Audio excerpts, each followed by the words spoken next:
السلام عليكم ورحمة الله وبركاته. الحمد لله رب العالمين، والصلاة والسلام على سيدنا محمد أشرف المرسلين وعلى آله وصحبه أجمعين. أما بعد، قال الله تعالى في كلامه القديم الفرقان الحميد: فأعوذ بالله من الشيطان الرجيم، بسم الله الرحمن الرحيم. وَإِذَا نَادَيْتُمْ إِلَى الصَّلَاةِ اتَّخَذُوهَا هُزُوًا وَلَعِبًا ذَلِكَ بِأَنَّهُمْ قَوْمٌ لَا يَعْقِلُونَ. صدق الله مولانا العظيم. قال نبينا وحبيبنا وقرة أعيننا محمد صلى الله عليه وسلم: الإمام ضامن والمؤذن مؤتمن، أو كما قال عليه الصلاة والسلام. எல்லா புகழும் அல்லாஹ் ஒருவனுக்கே உரித்தாகட்டுமாக. ஸலாத்தும் ஸலாமும் முஹம்மதுர் ரசூலுல்லாஹி ஸல்லல்லாஹு அலைஹி வஸல்லம் அவர்களின் மீதும் அவர்களின் பாக்கியம் நிறைந்த உம்மத்தார்கள் மீதும் உண்டாவதாக. மரியாதைக்குரிய முஃமினீன்களே, அல்லாஹ்வுடைய நல்லடியார்களே, ரப்புல் ஆலமீன் அல்லாஹு தஆலாவுடைய புனிதமான இந்த ரமலானுடைய நாட்களில் அமல் செய்கிற நசீபை அல்லாஹ் தந்தான். அதனுடைய நிறைவான அங்கீகாரத்தையும் அல்லாஹ் நமக்கு தந்தருள்வானாக. நாம் செய்த அமல்கள் அவனிடத்திலே மக்பூலானதாக அல்லாஹ் ஆக்கி வைப்பானாக. அமல்களிலே ஏற்பட்டிருக்கிற குறைகளை அல்லாஹ் பொருந்திக் கொள்வானாக. பாவங்களில் இருந்து அல்லாஹ் நம்மை பரிசுத்தமாக்கி வைப்பானாக.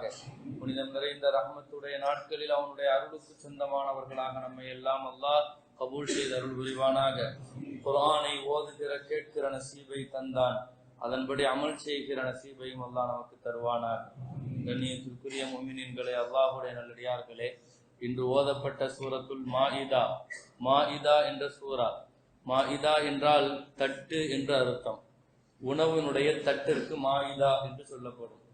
இந்த பெயர் வைப்பதனுடைய பின்னணி, நபி ஈசா அலைஹிஸ்ஸலாம் அவர்களுடைய சமுதாயத்திற்கு அல்லாஹு தஆலா சொர்க்கத்திலிருந்து ஒரு உணவு தட்டை இறக்கி வைத்தான், நபி என்ற ஆதாரமாக.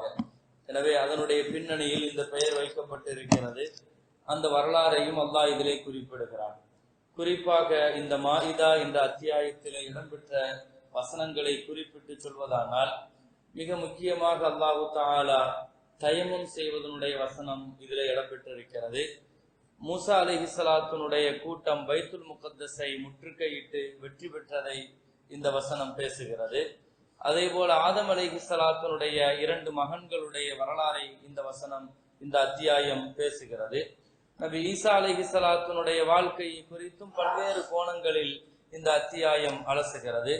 அதே போல திருக்குர்ஆனுடைய கடைசி வசனம் என்று நாம் சொல்கிறோம் அல்லவா, இந்த மார்க்கத்தை உங்களுக்கு நான் பூர்த்தியாக்கி விட்டேன் என்று அல்லாஹ் ஹஜ்ஜத்துல் வதாஇலே இறக்கி வைத்த அந்த வசனமும் இந்த சூரத்துல் மாஇதாவிலே தான் இடம்பெற்றிருக்கிறது. இப்படி மிக முக்கியத்துவம் வாய்ந்த வசனங்கள் நிறைந்த இந்த சூரத்துல் மாஇதாவிலே ஒரு வசனம் இப்படி பேசுகிறது: وَإِذَا نَادَيْتُمْ إِلَى الصَّلَاةِ اتَّخَذُوهَا هُزُوًا وَلَعِبًا. நீங்கள் தொழுகைக்காக அவர்களை அழைத்தால் அதை அவர்கள் கேலியாகவும் விளையாட்டாகவும் எடுத்துக்கொள்கிறார்கள். ஏனென்றால் ذَلِكَ بِأَنَّهُمْ قَوْمٌ لَا يَعْقِلُونَ, அவர்கள் அறிவில்லாத கூட்டம் என்று அல்லாஹ் சொல்கிறான். கண்ணியத்திற்குரிய பெரியவர்களே, கொஞ்சம் கூட்டி வைங்க பாய். கண்ணியமிக்க முஃமினீன்களே, அல்லாஹ்வுடைய நல்லடியார்களே, இந்த வசனத்தை நாம் உற்று நோக்கி கவனிக்க வேண்டும். இது இறக்கப்பட்டது யூதர்களுடைய விஷயத்தில். பாங்கினுடைய சப்தத்தை கேட்டுவிட்டால் யூதர்களுக்கு ஷைத்தான் கிளம்பி விடுவான் என்பது இந்த வசனத்தினுடைய பின்னணியில் எழுதுகிறார்கள். பாங்கு, முஸ்லிம்கள் பாங்கு சொல்லுகிற சப்தத்தை கேட்டவுடன் அவர்கள் ஒருவரை ஒருவர் கைத்தட்டி கொள்வதும் சிரித்துக் கொள்வதும் அதற்கு விமர்சனம் செய்வதும் அதை கேலி பேசுவதும் கிண்டல் அடிப்பதும் இது போன்று அவர்கள் ஈடுபட்ட பொழுது அல்லாஹ் இப்படி சொன்னான்: தொழுகையின் பக்கம் அழைக்கிற இந்த சப்தத்தை கேட்டால் அதை கேலியாகவும் விளையாட்டாகவும் அவர்கள் எடுத்துக் கொள்கிறார்கள். ஏனென்றால் அவர்கள் ஒரு அறிவில்லாத கூட்டம் என்று அல்லாஹ் யூதர்களை குறித்து அல்லாஹ் இந்த வசனத்தில் பேசுகிறான்.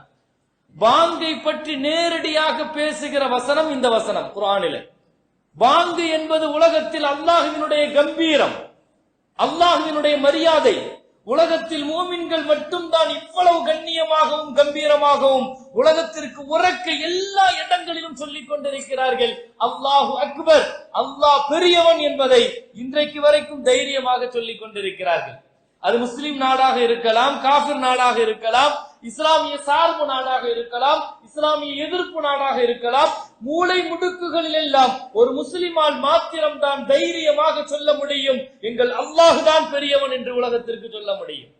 பாங்கு என்பது முஸ்லிம்களுடைய யூனிஃபார்ம் மாத்திரம் அல்ல, முஸ்லிம்களுடைய உணர்வோடு கலந்தது, முஸ்லிம்களுடைய வணக்கத்தோடு கலந்தது, முஸ்லிம்களின் வாழ்க்கையோடு கலந்தது. ஒரு ஊரிலே பாங்கு சொல்வதற்கு தடை வருமானால் அங்கே எதிர்த்து ஜிஹாது செய்ய வேண்டும் என்பது இஸ்லாமிய வரலாற்றினுடைய அடிப்படை சட்டம். அது பாங்கை ஒரு முஸ்லிம் எந்த காரணத்தை கொண்டும் நிறுத்துவதற்கான சமாதானங்களை ஒரு முஸ்லிம் ஏற்றுக்கொள்ள முடியாது. இன்றைக்கு பாங்கின் மீது பெரிய போர் தொடுக்கப்பட்டு இருக்கிறது. அதற்கான முயற்சிகள் எப்படியாவது முஸ்லிம்களின் பாங்கை முடக்கி விடலாம், ஒடுக்கி விடலாம் என்பதற்கான பல்வேறு திட்டங்கள் ஆங்காங்கே தீட்டப்பட்டாலும், ஆட்சி இஸ்லாமியர்களுக்கு எதிராக இருந்தாலும், நிச்சயமாக பாங்கு என்பது அது முஸ்லிம்களின் வாழ்வாதாரத்தோடு சம்பந்தப்பட்டது என்பதை அவர்கள் விளங்கிக் கொண்ட காரணத்தினால் இன்றைக்கு வரைக்கும் அதை ஒன்றும் செய்ய முடியவில்லை.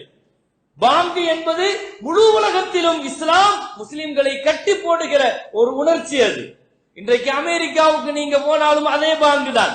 மொழிகள் மாறுபடலாம், நாடுகள் வேறுபடலாம், ஆனால் பாங்கு என்பது முழு உலகத்திலும் அதே. அல்லாஹு அக்பர். எங்கேயாவது முஸ்லீம் அல்லாத வேறு மொழி உள்ளவங்க இருக்கிறாங்க, முஸ்லீம்கள்ல வேறு மொழி உள்ளவர்கள் அவர்களுடைய மொழியில பாங்கு சொல்றது இல்ல, அல்லாஹு அக்பர் தான் சொல்லி சொல்றாங்க. தொழுகை எப்படி அரபியில் நியமிக்கப்பட்டதோ, அது நிர்ணயிக்கப்பட்டதோ, அதே போல பாங்கு என்பதும் அரபியில் தான் முழு உலகத்தில் சொல்லப்படுகிறது. கண்ணியத்திற்குரிய முஃமினீன்களே, அல்லாஹ் சொல்லுவான், பாங்கை கேலி செய்வது, பாங்கை அவமரியாதை செய்வது, பாங்குக்கு கண்ணிய குறைவாக நடப்பது, இது மூமின்களுடைய செயல் அல்ல, அது யூதனுடைய செயல் என்று குர்ஆன் பேசுகிறது. பாங்கு என்பது அல்லாஹ்விடத்தில் கண்ணியமானது, மரியாதையானது. நபிகள் நாயகம் ஸல்லல்லாஹு அலைஹி வஸல்லம் அவர்களிடத்திலே வந்து ஒரு சஹாபி கேட்டார், யா ரசூலல்லாஹ், சொர்க்கத்துக்கு போறதுக்கு வழி சொல்லுங்கன்னா. ஸல்லல்லாஹு அலைஹி வஸல்லம் சொன்னாங்க, அத்தின், நீ பாங்கு சொல்லு அப்படின்னாங்க. நீ பாங்கு சொல்லு. யா ரசூலல்லாஹ், வேற ஏதாவது வழி சொல்லுங்கன்னாங்க. ஸல்லல்லாஹு அலைஹி வஸல்லம் சொன்னாங்க, நீ இமாமத்து செய்ய அப்படின்னாங்க. மூன்றாவது அவர் கேட்டார் ஸல்லல்லாஹு அலைஹி வஸல்லம்ட்ட, யா ரசூலல்லாஹ், இந்த பாங்கு சொல்றதையும் இமாமத்து செய்யறதையும் விடுங்க, மூணாவது இன்னொரு வழி சொல்லுங்க அப்படின்னாங்க. ஸல்லல்லாஹு அலைஹி வஸல்லம் சொன்னாங்க, முன் சஃப்ல இடத்தை பிடிச்சுக்கன்னாங்க. இது வேணா எனக்கு சரிப்படும், நான் இதை செஞ்சுக்கிறேன்னார் அவர். பாங்கு சொல்லுவதும் இமாமத்து செய்வதும் அல்லாஹ்விடத்துல ஆக பெரிய இஸ்ஸத்தான மரியாதையான விஷயம். நபிகள் நாயகம் ஸல்லல்லாஹு அலைஹி வஸல்லம் சொல்லுவார்கள், நாளை கியாமத்தில் முஅத்தின்களுக்கு மட்டும் தாகம் எடுக்கவே எடுக்காதுன்னாங்க ஸல்லல்லாஹு அலைஹி வஸல்லம். சுஹதாக்களான அல்லாஹ்வின் பாதையில் உயிர் தியாகம் செய்த ஷஹீதுகளுடைய ரூஹுகளுடன் முஅத்தின்களுடைய ரூஹுகள் கலக்கப்படும் நாங்க ஸல்லல்லாஹு அலைஹி வஸல்லம் நாளை கியாமத்துல. அது ஒரு கண்ணியமான ஒரு பெரிய சவாலான காரியமும் கூட. சொல்லுவார்கள், இமாமத்துக்கு 7 வருஷம் சொன்னாங்க, முஅத்தினுக்கு 12 வருஷம் சொன்னாங்க. நீங்க 7 வருஷம் இமாமத்து செஞ்சா சொர்க்கம் வாஜிபாயிட்டுனாங்க. ஆனா முஅத்தினை பார்த்து சொன்னாங்க, நீங்க 12 வருஷம் நீங்க முஅத்தினா இருந்தா உங்களுக்கு சொர்க்கம் வாஜிபாயிடுனாங்க. அது ரொம்ப பெரிய கஷ்டமான விஷயம். எந்த பிள்ளையுமே 12 வருஷம் தாண்டிய ஒரு முஅத்தினை நீங்க பாத்தீங்கன்னா உண்மையிலே நீங்க வாழ்த்து சொல்லணும். என்ன அவ்வளவு பெரிய ஒரு பெரிய ஸல்லல்லாஹு அலைஹி வஸல்லம் சொன்ன மாதிரி நிறைய சிறப்புகள் கொண்டது, அதே சமயத்தில் நிறைய சவால்களும் உள்ளது. அது மனித வாழ்க்கையில பாங்கு என்பது எல்லா விஷயத்திலையும் கலந்தது. பிறப்பிலிருந்து ஒரு மூமின் முதல்ல பாங்கு சப்தத்தை கேட்கணும் நாங்க ஸல்லல்லாஹு அலைஹி வஸல்லம். பிறக்கிற ஒரு குழந்தைக்கு முதல்ல நாம பாங்கத்தான் முதல்ல சொல்லணும். என்ன, ஒரு குழந்தை முதல்ல கேட்க வேண்டியது பாங்குன்னாங்க. அது இமாமு தான் வந்து சொல்லணும், முஅத்தின் தான் வந்து சொல்லணும் என்பதெல்லாம் அல்ல. சாதாரணமாக ஒரு தகப்பனாக, ஒரு தாயாக நீங்கள் சொல்லலாம் பாங்கு உங்களுடைய பிள்ளைகளுக்கு. யார் சம்பந்தப்பட்டவர்கள் உடனே அந்த இடத்துல ஒரு முஸ்லீம் இருந்தா அவர் பாங்கு சொல்லணும் அந்த பிள்ளைகளுக்கு. ஏன்னா அந்த குழந்தை முதல்ல பாங்கு சப்தத்தை கேட்க வேண்டும். நபிகள் நாயகம் ஸல்லல்லாஹு அலைஹி வஸல்லம் சொல்லுவார்கள், பாங்கு என்பது ஒரு மூமினுடைய வாழ்க்கையில எல்லா விஷயத்தோடையும் கலந்தது. ஷைத்தானை விரட்டுறதுக்கு பாங்க மாதிரி ஒண்ணு கிடையாது. ஷைத்தான் ஒரு இடத்தை விட்டு ஓடணும்னா அந்த இடத்துக்கு பாங்கு சொல்றது மாதிரி ஒரு பெரிய இபாதத் எதுவும் கிடையாது. ஸல்லல்லாஹு அலைஹி வஸல்லம் சொல்லுவாங்க இல்லையா, பாங்கு சத்தம் கேட்டா ஷைத்தான் ஓடுவான். ஆனால் தொழுகைக்காக தக்பீர் கட்டி நின்னா ஓடுன ஷைத்தான் வந்து தொழுகைக்கு வந்து நிற்பான். என்ன, அவனுக்கு பாங்குன்னா பயம், தொழுகன்னா பயம் கிடையாது. இபாதத்து மேல அவனுக்கு பயம் கிடையாது, ஆனா பாங்குன்னா அவனுக்கு பயம். என்ன, அது ஒரு தாவா, அது ஒரு அழைப்பு. அந்த சப்தம் அவனுக்கு ஒரு விதமான பயத்தை ஏற்படுத்துகிறது. எனவேதான் நபிகள் நாயகம் ஸல்லல்லாஹு அலைஹி வஸல்லம் சொல்லுவார்கள், வெளியூர்களுக்கு ஸல்லல்லாஹு அலைஹி வஸல்லம் போனா புது இடத்துல போய் தங்கும் போது ஸல்லல்லாஹு அலைஹி வஸல்லம் பாங்கு சொல்ல சொல்லுவாங்க. சஹாபாக்கள் அந்த இடத்துல பாங்கு சொல்லி இருக்கிறாங்க. அதே மாதிரி ஒரு இடத்துல தீ பிடிக்குது, பாங்கு சொல்ல சொல்லுவாங்க. தீ பிடிக்கிற இடத்துல உடனடியாக பாங்கு சொல்ல வேண்டும். ஷைத்தான் இருக்கிற போன்ற இடங்கள்ல ஷைத்தானை விரட்டுறதுக்காக பாங்கு சொல்ல வேண்டும். குழந்தைக்கு பாங்கு சொல்ல வேண்டும். இப்படி பல்வேறு இடங்களில் நபிகள் நாயகம் ஸல்லல்லாஹு அலைஹி வஸல்லம் பாங்கு சொல்வதற்கான ஒரு இபாதத்தை சொல்லி கொடுத்திருக்கிறாங்க. சாதாரணமாக நாம தங்கி இருக்கிற வீடுகள்ல பாங்கு சொல்லலாம், தவறு கிடையாது. தொழுகைக்காக மட்டுமல்ல, சாதாரணமாகவே நம்ம அந்த இடத்துல பாங்கு சொல்லலாம். இப்படி பல்வேறு இடங்களில் நபிகள் நாயகம் ஸல்லல்லாஹு அலைஹி வஸல்லம் பாங்கு சொல்றத நமக்கு அவசியமா சொல்லி இருக்கிறாங்க. அதே சமயத்தில் பாங்கு சொல்லப்படுகிற நேரத்தில் அந்த பாங்குக்கு கொடுக்கிற மரியாதை குறித்தும் ஸல்லல்லாஹு அலைஹி வஸல்லம் சொன்னாங்க. பாங்குக்கு முதல்ல நாம பதில் சொல்லணும், இது நமக்கெல்லாம் தெரியும். பாங்குக்கு பதில் சொல்லுவது, அதே மாதிரி பாங்கு சொல்லப்பட்டு விட்டால் நாம திக்ர் செஞ்சுட்டு இருந்தாலும் சரி, குர்ஆன் ஓதிட்டு இருந்தாலும் சரி, உடனடியாக அதை நிறுத்தணும். பாங்குக்கு நாம கொடுக்கிற மரியாதை என்னன்னா, குர்ஆன் ஓதிட்டு இருந்தாலும் திக்ர் ஓதினாலும் நிறுத்தணும் சொல்லி சொன்னா மற்ற வேலைகளை பற்றி நம்ம கவனிக்கணும். பாங்குக்கு கொடுக்கிற மரியாதையில் ஆக பெரிய மரியாதை என்ன? சாதாரணமாக நம்ம கடைகள்ல வேலை செஞ்சுட்டு இருக்கலாம், பாங்கு சொல்லப்பட்ட அந்த நேரம் நம்ம நிறுத்தி வைக்கணும். இதுதான் நம்ம பாங்கு சொல்றதுக்கு ஒரு 3 நிமிஷம் ஆகுமா? அந்த 3 நிமிஷம் அல்லாஹ்வுடைய பாங்குக்கு நம்ம கொடுக்கிற மரியாதை. அஜீபு தாஇ அல்லாஹ், அல்லாஹ்வுடைய அழைப்பாளருக்கு பதில் சொல்லுங்கள். குர்ஆன் ஓதுவதே அந்த நேரத்துல ஹராம்னு சொல்லி சொன்னா மற்ற காரியங்களை செய்யறதை பத்தி நம்ம என்ன சொல்றது? குறிப்பாக நான் சொல்லுவேன், குர்ஆன் முன்வைக்கிற விஷயம் ஜும்மாவினுடைய பாங்கு. அல்லாஹ் சொல்லுவான், ஜும்மாவுக்கு பாங்கு சொல்லப்பட்டு விட்டால் நீங்க திக்ருக்கு தொழுகைக்கு விரையணும், அதை வேற உங்க வியாபாரத்தை விடணும். அல்லாஹ் அந்த நேரத்துல நாம் சம்பாதிக்கிற 1 ரூபாயாக இருந்தாலும் அது தெளிவான ஹராம். பாங்கு சொன்னதற்கு பின்னால் உங்க வியாபாரம் ஒப்பந்தம் உங்க கல்லாவுல ஒரு 10 ரூபா விழுந்தாலும் அது ஹராம். அது விஷயத்தில் ரொம்ப பெரிய பேணுதல் வேண்டும். எனவே அப்ப பாங்கு சொல்லப்படுகிற அந்த நேரத்துல பாங்குக்கு நம்ம கொடுக்கிற மரியாதை, எந்த வேலையாக இருந்தாலும் அதை விட்டுட்டு பாங்குக்கு பதில் சொல்றதுதான் நம்முடைய மார்க்கம் நமக்கு முன்னால் வைக்கிற மிக முக்கியமான விஷயம். நபிகள் நாயகம் ஸல்லல்லாஹு அலைஹி வஸல்லம் அவர்கள் பாங்குக்கு கொடுத்த பெரிய மரியாதை. மக்கா வெற்றி பெற்று உள்ள நுழையிறாங்க ஸல்லல்லாஹு அலைஹி வஸல்லம். உள்ள நுழையிறப்ப காபத்துல்லாவுக்குள்ள 2 பேர் மாத்திரம்தான் உள்ளே நுழைந்தார்கள். ஒன்னு ஸல்லல்லாஹு அலைஹி வஸல்லம், 2வது திரும்பி பார்த்தார்கள், எல்லா சஹாபாக்களும் நிக்கிறாங்க. ஸல்லல்லாஹு அலைஹி வஸல்லம் பிலாலை தான் கூப்பிட்டாங்க, வேற யாரையும் கூப்பிடல. எல்லாரும் எதிர்பார்த்துட்டு இருக்கிறாங்க, நம்ம எல்லாம் அந்த காபாவுக்குள்ள கூப்பிடுவாங்க. ஸல்லல்லாஹு அலைஹி வஸல்லம் கூப்பிட்டது பிலால். பிலாலே நீங்க மட்டும் உள்ள வாங்கன்னாங்க. உள்ள போன ஸல்லல்லாஹு அலைஹி வஸல்லம் காபாவினுடைய சுவர்கள்ல இருக்கிற அந்த சித்திரங்களை எல்லாம் ஸல்லல்லாஹு அலைஹி வஸல்லம் அந்த சிலைகளுடைய வடிவங்களை எல்லாம் அழித்தார்கள். அழித்து முடித்து விட்டு காபாவுக்கு உள்ள இல்ல ஸல்லல்லாஹு அலைஹி வஸல்லம் பிலாலை சொன்னாங்க, நீங்க காபாவுக்கு மேல ஏறி பாங்கு சொல்லுங்க. மக்காவினுடைய அத்துணை மக்களும் இதுவரை பிலால அவ்வளவு பெரிய உயர்ந்த மனிதராக பார்த்து பழக்கப்பட்டதல்ல, ஒரு சாதாரணமான மனிதராக மதிக்கிறதுக்கு கூட யோசிச்சவங்க. அதற்கு பிலாலை வந்து காபாவுக்கு மேல கொண்டு வந்து நிறுத்தி நபி ஸல்லல்லாஹு அலைஹி வஸல்லம் சொன்னார்கள், பிலாலே இப்ப நீங்க பாங்கு சொல்லுங்க. காபாவுக்கு நடந்த இஸ்லாம் காபாவை கைப்பற்றியவுடன் முதலாவது நடைபெற்றது அந்த இடத்துல பாங்கு தான். பிலாலை பாங்கு சொல்ல சொன்னார்கள். நாயகத்திற்கும் பிலாலுக்கும் அவ்வளவு பெரிய தொடர்பு. சொன்னார்கள் ஸல்லல்லாஹு அலைஹி வஸல்லம், பிலாலே என்ன எனக்கு முன்னால் நீங்கள் சொர்க்கம் சென்று விட்டீர்களோ, உங்கள் காலடி சப்தத்தை நான் சொர்க்கத்திலே கேட்டேன். எனக்கு முன்னால சொர்க்கத்துக்கு போயிட்டீங்களான்னு கேட்டாங்க. சமிஅது ஹஸ்ஹஸதக ஃபில் ஜன்னah, சொர்க்கத்துல உங்க காலடி சப்தத்தை நான் கேட்டேன் அப்படின்னாங்க. என்ன அமல் செஞ்சிட்டீங்க பிலாலேன்னு கேட்டாங்க. ஹஜ்ரத் பிலால் ரலியல்லாஹு சொன்னாங்க, யா ரசூலல்லாஹ், நான் தஹிய்யத்துல் மஸ்ஜித் பள்ளிவாசலுடைய காணிக்கை எப்போ பள்ளிவாசலுக்கு வந்தாலும் 2 ரக்காத் நான் தொழுதுருவேன்னு சொல்லி சொன்னாங்க. ஸல்லல்லாஹு அலைஹி வஸல்லம் எப்போ ஹஜ்ரத் பிலால் ரசூல் வெளியே போறதுக்கு முன்னால முதல்ல பிலால் அந்த இடத்தை போய் பார்ப்பார்.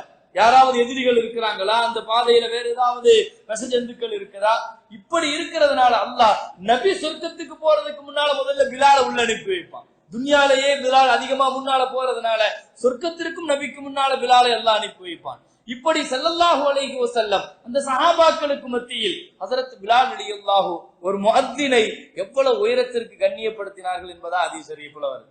மதீனாவுக்கு வெளியே ஒரு கட்டத்துல ஸல்லல்லாஹு அலைஹி வஸல்லம் ஒரு இடத்துல போய் தங்கினாங்க. பயணத்துக்கு போன இடத்துல ஒரு இடத்துல தங்கினாங்க. தங்கும் போது தொழுகையினுடைய நேரம் வந்துடுச்சு. ஹஜ்ரத் பிலாலை கூப்பிட்டாங்க. பிலாலே நீங்க பாங்கு சொல்லுங்க அப்படின்னாங்க. நபியினுடைய முஅத்தின்கள் 3 பேர், தெளிவா விளங்கணும். ரசூலுல்லாஹ்வுடைய முஅத்தின்கள்ல முதல்ல ஹஜ்ரத் பிலால். ஸல்லல்லாஹு அலைஹி வஸல்லம் எப்ப வெளியூருக்கு போனாலும் பிலாலை கூட்டு போயிடுவாங்க. இப்ப போன பிலாலை சொன்னாங்க, பிலாலே நீங்க பாங்கு சொல்லுங்க. பிலால் பாங்கு சொல்றாரு. பிலால் பாங்கு சொன்ன உடனே அந்த கூட்டத்துக்கு கொஞ்சம் தள்ளி இன்னொரு இடத்துல காஃபிர்களுடைய கூட்டம் தங்கி இருக்கிறாங்க. இவருடைய பாங்கு சப்தத்தை கேட்ட உடனே அங்க ஷைத்தான்களை பூரா கிளப்பி விட்ட மாதிரி அவங்க பூரா பாங்கு சொல்றங்கிற பேர்ல கத்துறாங்க. இவங்க பாங்கு அல்லாஹு அக்பர் கேட்ட உடனே அவங்களுக்கு பூரா கிளம்பிடுச்சு. அவங்க பூரா சப்தம் போட்டு இந்த பாங்கு குழப்பறதுக்காக சப்தம் விட்டாங்க. அந்த கூட்டத்துல காஃபிர்களுடைய கூட்டத்துல ஒருத்தர் அவரும் கேலி பண்றதுக்காக வேண்டி பாங்கு சொன்னார். நபி ஸல்லல்லாஹு அலைஹி வஸல்லம் பிலாலுடைய பாங்க கேட்டுக்கிட்டே இருக்கும்போது சொன்னாங்க தோழர்களை பார்த்து, அந்த கூட்டத்தில் அவர்கள் கேலிக்காகத்தான் பாங்கு சொல்கிறார்கள், ஆனால் அந்த கூட்டத்திற்கு இடையில் ஒருவருடைய பாங்கினுடைய குரல் அழகாக இருக்கிறது, அவர் யாருங்கிறத கண்டுபிடிச்சு அவரை மட்டும் கூட்டுவாங்கன்னு சொல்லாரு. அவர் கேலிக்காக பாங்கு சொல்றாரு, ஆனாலும் குரல் அழகாக இருக்கிறது அவர் பாங்கு, அவரை கூட்டுவாங்கன்னா. சஹாபாக்கள் போய் கேட்டாங்க, மன் அஸ்ஸன, பாங்கு சொன்னது யாருன்னு கேட்டாங்க. இப்ப அவர் சொன்னாரு, நான் தான் சொன்னேன்னு. ஒருத்தர் முன்னால வந்தார், அபூ மஹ்தூரா, உங்களை ரசூல் கூப்பிட்டாங்க வாங்கன்னு சொல்லி சொன்னாங்க. அவர் வர முடியாதுன்னு சொன்னாங்க. சஹாபாக்கள் நிர்பந்தமா அவரை தூக்கிட்டு வந்து ரசூலுக்கு முன்னால கொண்டு வந்து நிறுத்தினாங்க. ஸல்லல்லாஹு அலைஹி வஸல்லம் சொன்னாங்க, இந்த ரிவாயத்தை அபூ மஹ்தூராவை அறிவிக்கிறார், நான் நபிக்கு முன்னால் வந்து நின்னேன், பாங்கு அழகாக இருக்கிறது, ஆனா அது கேலியாக சொன்னீர்கள், அதுவே ஈமானோடு இருந்தால் இன்னும் சுவையாக இருக்கும், எனவே நீங்க ஈமான் கொள்ளுங்கன்னா. அவர் சொன்னாரு, எனக்கு அதுல விருப்பம் இல்லை என்று சொன்னார், எனக்கு அதிலே உடன்பாடு இல்லை என்று சொன்னார். அடுத்த நொடி பொழுதில் என்னுடைய தலையில் கை வைத்த பெருமானார் அப்படியே என் நெஞ்சு வரை அப்படியே இழுத்தார்கள். தலையில் கை வைத்தவர்கள் என் நெஞ்சு வரை தங்களுடைய கையை கொண்டு தடவினார்கள். ஒரு நிமிடம் எனக்கு என்ன நடந்தது என்று தெரியாது, என் உள்ளத்தில் ஏதோ ஒரு ஒளி பாய்ந்ததை போன்று இருந்தது. நான் கொஞ்சம் சுதாரித்த பொழுது என் நாவிலே நான் கலிமா சொல்லிக் கொண்டிருக்கிறேன் என்று சொன்னார். கைய வச்சாங்க, என்னுடைய நெஞ்சு வரை தடவுனாங்க, நான் கொஞ்சம் சுதாரித்த பொழுது நான் என்னுடைய நாவில கலிமா சொல்லிக்கிட்டு இருந்தேன். நான் என்னை அறியாமல் நபி என்னை இந்த தீனுக்காக வாங்கி விட்டார்கள் என்றுதான் நான் நினைக்கிறேன். நான் கலிமா சொன்னேன். இப்பொழுது சொன்னார், இப்பொழுது சொல்லுங்கள் பாங்கு, இந்த தொழுகைக்கு 2 பாங்காக இருக்கட்டும், பிலால் ஏற்கனவே சொல்லிட்டாரு, நீங்க இப்போ பாங்கு சொல்லுங்க அப்படின்னாரு. அவர் பாங்கு சொன்னார். நபி ஸல்லல்லாஹு அலைஹி வஸல்லம் அவரை மக்காவினுடைய ஹயாத்துள்ள காலம் வரைக்கும் மதீனாவில முஅத்தினா வச்சிருந்தாங்க. வஃபாத்துக்கு பின்னால மக்காவினுடைய முஅத்தினாக நியமிச்சாங்க. சுமார் 50 ஆண்டு காலங்கள் முஅத்தினாகவே வஃபாத்தானார் அபூ மஹ்தூரா. நபிகள் நாயகம் ஸல்லல்லாஹு அலைஹி வஸல்லத்தினுடைய முஅத்தின் அவர் ஹஜ்ரத் பிலால், ஹஜ்ரத் அபூ மஹ்தூரா, இன்னொரு அப்துல்லாஹ் இப்னு உம்மு மக்தூம், பிலாலினுடைய இன்னொரு முஅத்தின் அப்துல்லாஹ், இவர் தஹஜ்ஜுக்கு பாங்கு சொல்லுவார், அப்துல்லாஹ் இப்னு உம்மு மக்தூம். இப்படி நபி ஸல்லல்லாஹு அலைஹி வஸல்லம் தங்களை சுற்றிய முஅத்தின்களை கண்ணியப்படுத்தினார்கள், பாங்கை கண்ணியப்படுத்தினார்கள். பாங்கினுடைய கண்ணியம் குறித்து மரியாதை குறித்தும் நபிகள் நாயகம் ஸல்லல்லாஹு அலைஹி வஸல்லம் நிறைய சொல்லியிருக்கிறார்கள். எனவே கண்ணியத்திற்குரிய மேலான பெருமக்களே, பாங்கு என்பது நம்ம இஸ்லாத்தை பொறுத்தவரையில் அது ஒரு பெரிய இபாதத் மாத்திரமல்ல. நபிகள் நாயகம் ஸல்லல்லாஹு அலைஹி வஸல்லம் சொல்லுவார்கள், எனக்காக நீங்கள் ஏதாவது செய்ய நினைத்தால் பாங்கிலே எனக்காக அந்த துஆ செய்யுங்கள் என்று சொன்னார்கள். பாங்கினுடைய துஆ என்பது நபிக்காக நாம செய்யற துஆ. எனவே யார் பாங்கினுடைய துஆவை தொடர்ந்து செய்கிறார்களோ அல்லாஹு தஆலா நபியினுடைய ஷஃபாஅத்தை வாஜிபாக்குவான். ஸல்லல்லாஹு அலைஹி வஸல்லம் பாங்கினுடைய துஆவை யார் தொடர்ந்து ஓதுறீங்களோ என்னுடைய ஷஃபாஅத் கட்டாயமாயிடும். அதே நேரத்தில் பாங்குக்கு மரியாதை அவமரியாதை யார் செய்கிறார்களோ அவர்களுடைய ஈமான் பிடுங்கப்படும். ஸல்லல்லாஹு அலைஹி வஸல்லம் நஊது பில்லாஹ், அல்லாஹ் பாதுகாக்க வேண்டும். பாங்கு என்பது அல்லாஹ்வினுடைய அழைப்பாக இருக்கிற காரணத்தினால் பாங்குக்கு நம்ம அவமரியாதையாக ஒரு சில நேரங்களில் நடக்கிற பொழுது அல்லாஹு தஆலா அதனுடைய பிரதிபலனாக ஒரு பெரிய ஒரு ஈமான பிடுங்கிடுவாங்கிற அளவுக்கு எச்சரிக்கை செய்யப்பட்டிருக்கிறது. இறுதியாக ஒரே ஒரு செய்தி, பாங்குக்கு இவ்வளவு கண்ணியம் இருக்கிறது, இவ்வளவு மரியாதை இருக்கிறது. நபிகள் நாயகம் ஸல்லல்லாஹு அலைஹி வஸல்லம் சொல்லுவார்கள், அல் இமாமு லாமினுன் வல் முஅத்தின் மூதமினுன், ஒவ்வொரு மஹல்லாவுக்கும் இமாம் பொறுப்புதாரி, முஅத்தின் நம்பிக்கைக்குரியவர் அப்படின்னாங்க. அதாவது இமாம் பொறுப்புதாரின்னா அத்தனை பேருடைய தொழுகையும் இமாம வச்சுதான் இருக்கு. அதே மாதிரி முஅத்தின் நம்பிக்கைக்குரியவர், முஅத்தின் சொல்லுகிற அந்த நேரத்தை வச்சுதான் நம்மளுடைய நம்பிக்கை தொழுகையினுடைய நேரங்கள் அமைக்கப்படுது. அப்ப அதனால ஸல்லல்லாஹு அலைஹி வஸல்லம் இந்த 2 பேர்களும் பள்ளியினுடைய பொறுப்புதாரிகள் என்று சொன்னார்கள். ஒரு கட்டத்தில் இமாம்களுக்கு மத்தியில் ஒன்று உண்டு, அதான் சிறந்ததா இமாமத்து சிறந்ததா என்று சொல்லுகிற பொழுது ஒரு கட்டத்துல சுஹதாக்களுக்கு நிகரான அந்தஸ்தாக ஸல்லல்லாஹு அலைஹி வஸல்லம் எப்படி அதான சொல்லிட்டாங்களோ, அப்போ அதான் என்பது அல்லாஹ்ட்ட மிக உயர்ந்தது பாங்கு சொல்றது. ஆனால் நபிகள் நாயகம் ஸல்லல்லாஹு அலைஹி வஸல்லம் வாழ்நாள்ல ஒரு தடவை கூட பாங்கு சொன்னதில்லை. இவ்வளவு கண்ணியத்தை சொன்ன ஸல்லல்லாஹு அலைஹி வஸல்லம், பாங்கு சொல்றதுல இவ்வளவு பெரிய நன்மைகள் இருக்கிறது என்று சொன்ன ஸல்லல்லாஹு அலைஹி வஸல்லம், நபிகள் நாயகம் ஸல்லல்லாஹு அலைஹி வஸல்லம் இமாமா இருந்திருக்கிறாங்க, ஆனா வாழ்நாள்ல ஏன் பாங்கு சொல்லவில்லை என்பது குறித்த ஹதீஸ் ஷரீஃப்ல ஒரு அற்புதமான ஒரு விளக்கத்தை தருகிறார்கள். நபிகள் நாயகம் ஸல்லல்லாஹு அலைஹி வஸல்லம் பாங்கு சொல்றப்ப ஹய்யா அலஸ் ஸலாஹ், தொழுகைக்கு வாருங்கள் என்று சொன்னால், நபி சொன்ன பின்னால யாராவது அதை கேட்காம மறுத்து உட்கார்ந்துட்டாங்கன்னா அவர் காஃபிர் ஆயிடுவார். உலகத்துல எந்த முஅத்தின்கள் அதை சொல்லி வராட்டாலும் அவர் பாவியா தான் ஆவாங்க. ஆனா நபி சொல்லி ஒருவர் வரலன்னா அவர் காஃபிர் ஆயிடுவார். பள்ளிவாசல்ல தூங்கிட்டு இருக்கிற ஒருத்தரை ஸல்லல்லாஹு அலைஹி வஸல்லம் ஒரு சஹாபியை பார்த்து, நீங்க போய் அவரை எழுப்பி விடுங்கன்னாங்க. அந்த சஹாபி கேட்டாரு, என்ன யா ரசூலல்லாஹ், எல்லா நன்மையிலையும் நீங்க தானே முந்தி செய்வீங்க, எல்லா நன்மையும் நீங்க தானே முந்துவீங்க, இதுல என்ன போக சொல்றீங்கன்னு சொல்லி கேட்டாங்க. இல்ல, நீங்க போய் எழுப்பி அவர் எழுந்திருச்சு பார்த்துட்டு அப்படியே மறுத்துட்டு படுத்து தூங்கிட்டாருன்னு சொன்னா ஒன்னும் தப்பு இல்ல. ஆனா நான் போய் எழுப்பி அவர் என்ன பார்த்துட்டு மறுத்துட்டாருன்னா அவர் காஃபிர் ஆயிடுவாருன்னு நாங்க ஸல்லல்லாஹு அலைஹி வஸல்லம். அதுக்காக நபி ஸல்லல்லாஹு அலைஹி வஸல்லம் தன்னுடைய வாழ்நாள்ல ஒரு தடவை கூட பாங்கு சொல்லல. இந்த ஒரே ஒரு காரணத்தை முன்னிட்டு நபி பாங்கு சொல்லவில்லை. இல்லையானால் பாங்கு சொல்வதற்கான அத்துணை கண்ணியமும் சிறப்பும் இந்த உம்மத்திற்கு தந்திருக்கிற ஸல்லல்லாஹு அலைஹி வஸல்லம் பாங்கு சொல்லாமல் இருப்பதனுடைய அவசியம் இல்லை. இந்த கருத்தை முன்வைக்க வேண்டும். அதே சமயத்தில் திருக்குர்ஆன் முன்வைக்கிறது பாங்குக்கு கொடுக்க வேண்டிய மரியாதை. அது குறித்து நாம் அதிகப்படியான பரிசீலனைக்கு உட்படுத்தப்பட வேண்டும். நம்முடைய வாழ்க்கையில ஒவ்வொரு விஷயத்திலையும், நம்முடைய வாழ்நாளில் பாங்கினுடைய நேரங்களில், குறிப்பாக அந்த நேரங்கள்ல பாங்குக்கு பதில் சொல்லுகிற அந்த முறைகளை நாம் கற்றுக்கொள்ள வேண்டும். பாங்குக்கு பதில் சொல்வது என்பது நம்முடைய ஈமானுக்கான சாட்சி மாத்திரம் அல்ல, ஒவ்வொரு வார்த்தைக்கும் ஹதீஸ் ஷரீஃப்ல இருக்கு. அல்லாஹு அக்பர்னு அவர் சொல்றாரு, வானத்தின் கதவுகள் திறக்கப்படும். ஹதீஸ்ல வருது. அஷ்ஹது அல்லா இலாஹ இல்லல்லாஹ்னு சொல்றாங்க, இப்போ சொர்க்கத்தினுடைய கதவு திறக்கப்படுகிறது. ஹய்யா அலஸ் ஸலாஹ் சொல்றாங்க, சொர்க்கத்தினுடைய அத்தனையும் அலங்கரிக்கப்படுகிறது என்றெல்லாம் நிறைய ஹதீஸ் ஷரீஃப்ல பாங்கு சம்பந்தமாக நபிகள் நாயகம் ஸல்லல்லாஹு அலைஹி வஸல்லம் நிறைய சொல்லியிருக்கிறார்கள். எனவே கண்ணியத்திற்குரிய மேலான பெருமக்களே, பாங்கினுடைய மரியாதையை உணர்ந்து நாம் பாங்குக்கு பதில் சொல்லக்கூடியவர்களாக இருக்க வேண்டும். அது நம்முடைய ஈமானுக்கான சாட்சி மாத்திரம் அல்ல, பாங்கை கண்ணியப்படுத்தக்கூடியவர்களாக இருக்க வேண்டும். எல்லாம் அல்ல ரப்புல் ஆலமீன் கேட்ட விஷயங்களை நம்முடைய வாழ்க்கையில் அமல் செய்கிற பெரும் நசீபை அல்லாஹ் நமக்கு எல்லாம் தந்தருள்வானாக. அல்லாஹும்ம தக்கபல் மின்னா ஸலாத்தனா வ ஸியாமனா வ கியாமனா வ ருக்கூஅனா வ சுஜூதனா வ ததர்ருஅனா வ தஹஷ்ஷுஅனா வ தம்மின் தஃசீர் அமாலினா வ தஜாவஸ் அன்னா ஸய்யாத்தினா வ தவஃபனா மஅல் அப்ரார். ஸல்லல்லாஹு வஸல்லம் அலா சய்யிதினா முஹம்மதின் வ ஆலிஹி வ அஸ்ஹாபிஹி அஜ்மஈன். அல்ஹம்துலில்லாஹி ரப்பில் ஆலமீன். ஸல்லல்லாஹு அலா முஹம்மத் ஸல்லல்லாஹு அலைஹி வஸல்லம். ஸல்லல்லாஹு அலா முஹம்மத் ஸல்லல்லாஹு அலைஹி வஸல்லம். ஸல்லல்லாஹு அலா முஹம்மத் யா ரப்பி ஸல்லி அலைஹி வஸல்லம்.